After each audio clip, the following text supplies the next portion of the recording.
Thank you, brothers and sisters. We want to thank you for coming out today, and thank you to God Collective for having us here once again for this event. Let's give the brothers and sisters with God Collective a big round of applause.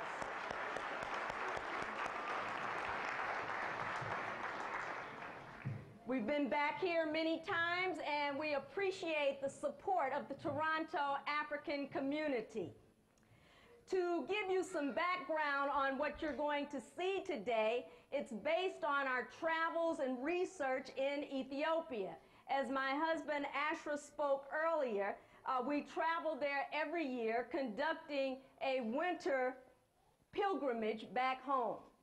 And so that's how we base this presentation. The portion that I'm going to deal with is on 19th and 20th century in Ethiopia.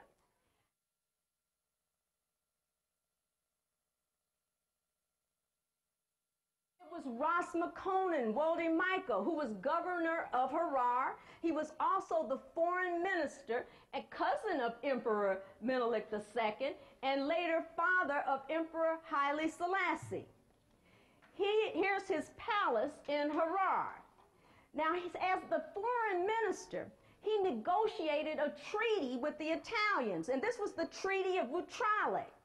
And on Article 17 of the treaty, there were two versions. One was in Amharic, which was spoken in Ethiopia, and the other one was in Italian. Well, Menelik refused to sign the version in Italian because he didn't understand Italian, and that proved to be a very wise move, because the Ethiopian copy said Ethiopia could communicate with foreign nations through the Italian Foreign Office, but the Italian copy said that Ethiopia would conduct its foreign negotiations through Italians. In other words, making Ethiopia a colony of Italy. And so Empress Taitu and Emperor Menelik were not going for that. And Empress Taitu in particular was a very strong nationalist. So she berated the Count Antonelli when he came before them and said that the Italians would not forget that treaty. And so Menelik realized that it was going to be war. And so he summoned his people together. And he said, did they want to submit to the white man who had seized and enslaved all the rest of Africa? He said, whatever be our differences, we can never permit our country, which has maintained its freedom for 70 centuries, to be ruled by an outsider. He said, you have seen what the white man has done to the rest of Africa. Do you, a proud fighting race, want to be enslaved like the other inhabitants of the continent? He said, Ethiopia has never been conquered, and she shall never be as long as she preserves her indomitable spirit. Ethiopia shall stretch out her hand only to God and to smite her enemies.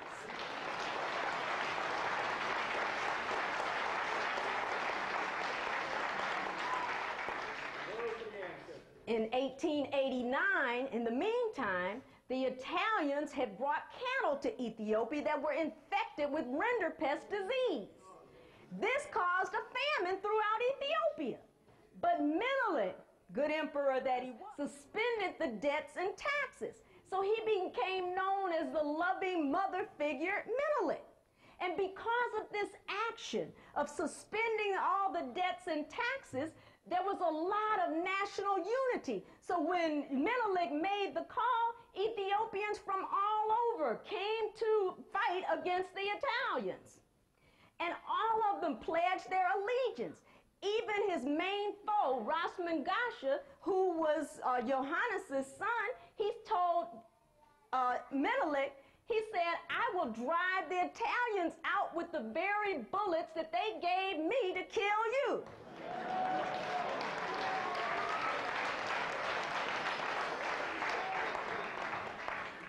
That's what we're talking about, African unity here.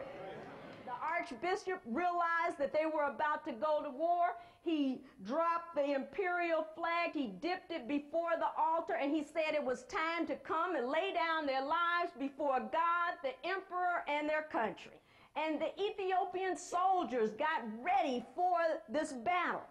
And provincial kings decided to lay down their jealousies and their ambitions in order to defend the last independent country in Africa.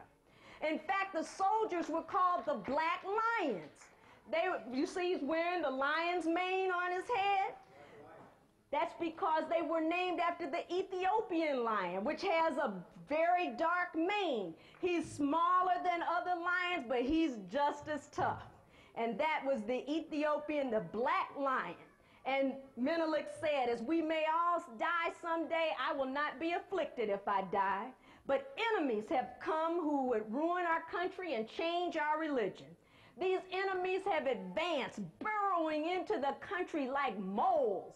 And he said, but with the help of God, I will get rid of them. So says Menelik, elect of God, King of Kings.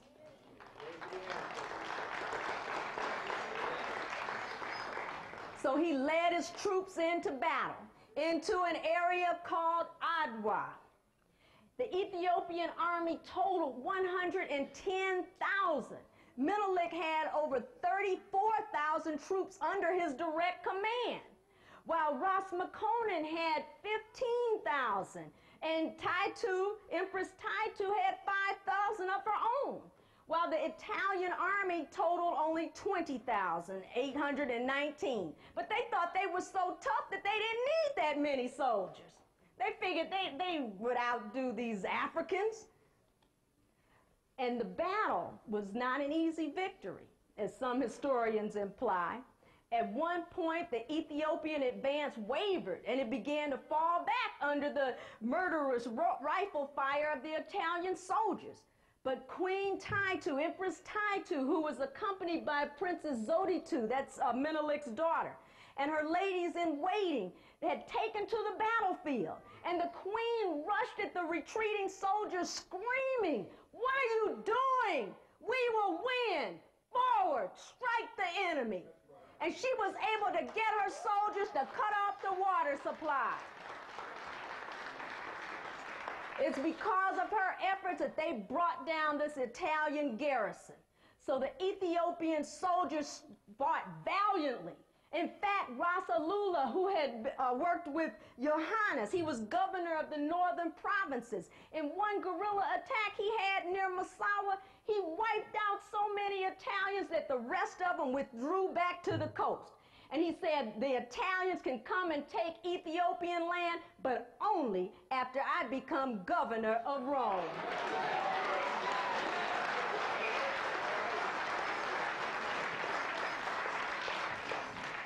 This was the Battle of Adwa, and the Italians underestimated the unity of the Ethiopians.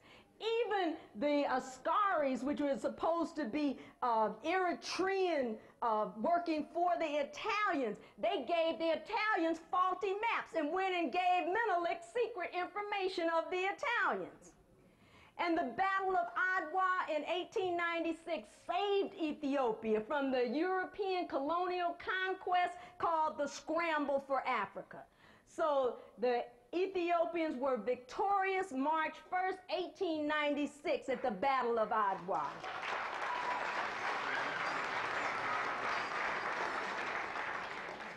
And here you see the remains of a few of the Italians that were lost on the battlefield. But Emperor Menelik became the first African to defeat a European army in the modern era. And he made Italy look incompetent. In fact, his efforts on the battlefield brought down the whole Crispi government because they had lost so many soldiers on the battlefield. And here you have Menelik and his soldiers taking the Italians hostage and then putting them on the railroad train so they could head back to Italy, where they belong. And because of this Adwa victory, it was significant not only for Ethiopia, but for Africans around the world. It was a fountain of pride and a source of inspiration for millions. The Honorable Marcus Mosiah Garvey immortalized his tribute to Ethiopian heroism by incorporating Ethiopia in his African national anthem, which reads, "Ethiopia, thou land of our fathers, thou land where the gods love to be. As storm cloud at night, southern gathers, our armies come rushing to thee. We must in the fight be victorious when swords are thrust outward to gleam. For us will be victorious, be glorious, when led by the red, black, and green." That was Marcus Mosiah Garvey.